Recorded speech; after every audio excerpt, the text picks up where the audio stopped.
Assalomu alaykum hammaga. Sizlarga anchadan beri bitta mavzuni olib chiqishni xohlagandim, lekin hech vaqtim bo'lmaganligi uchun hozir jamiyatda ajrashgan oilalar juda ham ko'p. Ya'ni soni kundan kunga ortib bormoqda. Men hozir bu gapim bilan ajrashgan ayolni ham, erkakni ham yomonlamoqchi emasman, faqatgina ko'p guvohi bo'layotganligim uchun bir narsani aytib o'tmoqchiman. Ajrashgan ayol nimagadir bizning jamiyatda qoralanadi, har doim tosh otiladi. Sabab ajrashganimi? Sabab o'zini hayotini saqlab qolib, dalsha yashamoqchi bo'lganimi? Yomon sharoitdan, yomon oiladan ketganimi? Hech qaysi ayol eslaringizdan chiqmasin.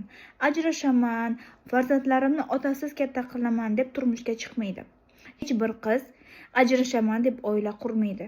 Faqatgina shunga majbur bo'ladigan holat bo'ladi.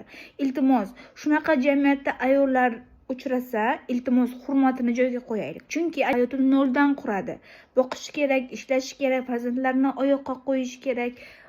Uni xayolida 24 soat pul topish, ishlash bo'ladi. Ajrashgan erkak birinchi keladigan xayoli kimga uylansam? Ajrashgan ayolni birinchi keladigan xayolidagi gapi endi farzandlarimni qanday boqaman, farzandlarimni qanday oyoqqa qo'yaman deydi. Agar uni oilasi alohida uy olib bersa yaxshi.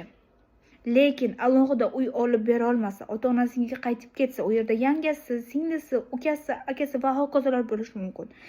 Ularning gaplariga chidash kerak. Mahalladagi gapga chidash kerak. Atrofdagi jamiyatda bo'ladigan gaplarga, yov qarashlarga chidash kerak. Nimaga bizning jamiyatda bunaqa ayollar qoralanadi?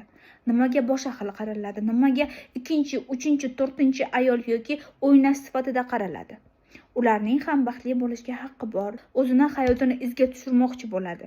Lekin afsuski, buni chetdan qaragan odamlar noto'g'ri tushunishadi. Yengiltak, buzuq, nimadir. Iltimos yig'ishtiraylik. U oilada ham ayol, ham erkak, ham ona, ham ota rolida. Meni fikrlarim juda ham ko'p. Lekin bu videoda sig'dira olmayman.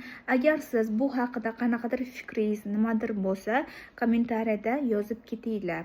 Chunki bunaqa ayollar hurmatga loyiq deb o'ylayman. Bu meni shaxsiy fikrim.